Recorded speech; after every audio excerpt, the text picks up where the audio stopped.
بسم اللہ الرحمن الرحیم۔ حضرت ذوالنون مصری ایک دفعہ دریا میں شکار کر رہے تھے اور ساتھ آپ کی چھوٹی بیٹی بھی تھی۔ جب دریا میں جال پھینکا تو ایک مچھلی جال میں آئی۔ بچی نے اس مچھلی کو پکڑنے کا ارادہ کیا تو دیکھا کہ وہ مچھلی اپنے دونوں ہونٹ ہلا رہی ہے، تو بچی نے اسے دریا میں پھینک دیا۔ حضرت ذوالنون مصری نے اپنی بیٹی سے فرمایا کہ بیٹی، تو نے ہماری محنت کو ضائع کر دیا۔ بچی نے عرض کیا کہ جو چیز اللہ پاک کا ذکر کرتی ہو میں اسے کھانے کے لیے راضی نہیں ہوں۔ حضرت ذوالنون مصری نے فرمایا، اے بیٹی، اب ہم کیا کریں؟ بچی نے کہا کہ ہم اللہ پاک پر توکل کریں گے اور وہ ہمیں ایسی مخلوق سے رزق دے گا جو اللہ پاک کا ذکر نہیں کرتی۔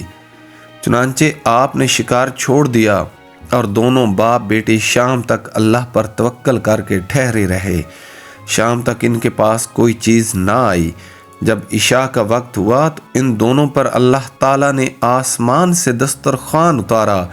اس میں طرح طرح کے کھانے تھے اور یہ دسترخوان 12 سال تک ہر رات کو نازل ہوتا تھا۔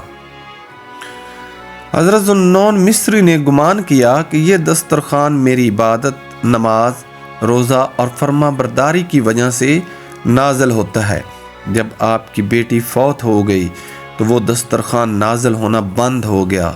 تب آپ کو معلوم ہوا کہ دسترخوان تو بیٹی کی وجہ سے اترتا تھا، نہ کہ میری وجہ سے۔ پھر آپ نے اپنے گمان سے رجوع کیا، اور جو اللہ پر بھروسہ کرے تو وہ اسے کافی ہے۔ بے شک اللہ اپنا کام پورا کرنے والا ہے۔